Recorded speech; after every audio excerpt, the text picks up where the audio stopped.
Once I was a really supportive ally, and then I realized you'd be gay.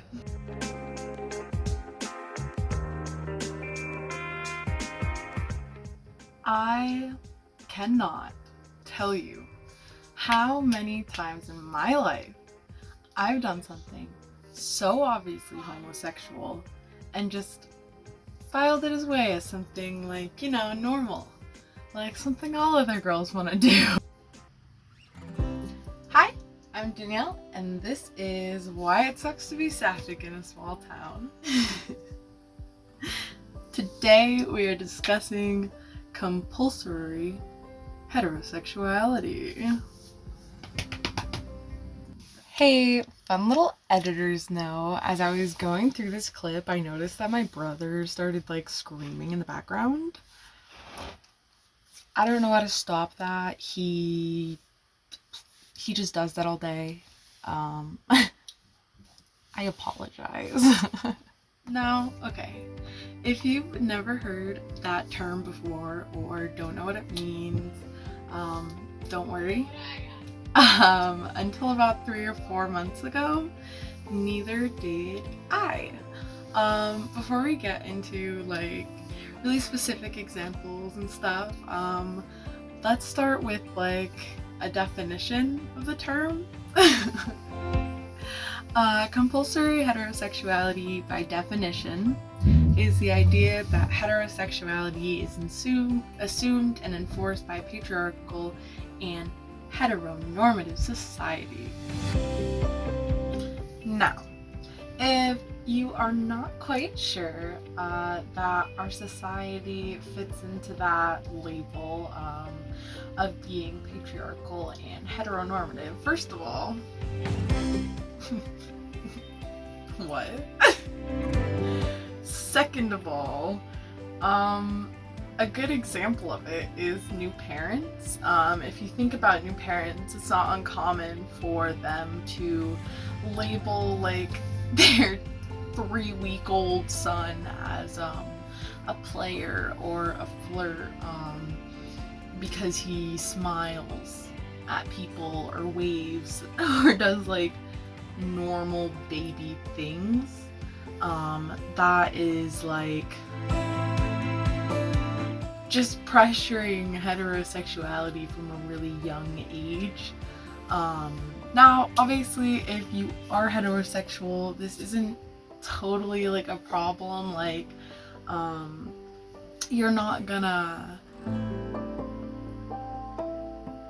question your sexuality. if you are straight, you live in a society that very much caters to that. Which isn't your fault. Obviously there's things you can do to break it, but it's a very long developed thing. I don't want this to be a judgy thing. It does further enforce gender roles, which affects us all, it really limits expression, forces men to be masculine and macho and women to be more feminine, but most cisgender heterosexual people are generally okay living in a heterosexual society, aka straight is the default normal. That can be very damaging to self-discovery, kind of getting to your true happiness, because it's not just expected. It's not just you're expected to be with a man. You don't recognize why you're not happy. You could be in a relationship and not understand people who talk about passion and the romance and wanting to do things for their partner. They may be in heterosexual relationships and not totally understand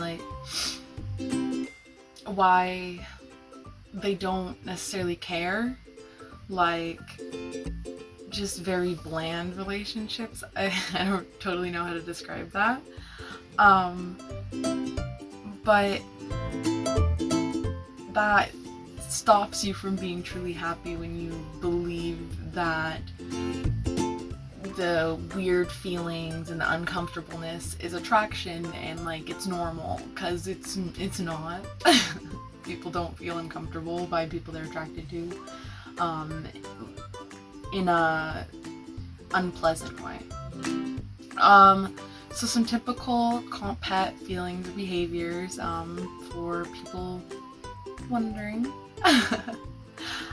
include things like choosing crushes in elementary school and high school, and I guess other settings.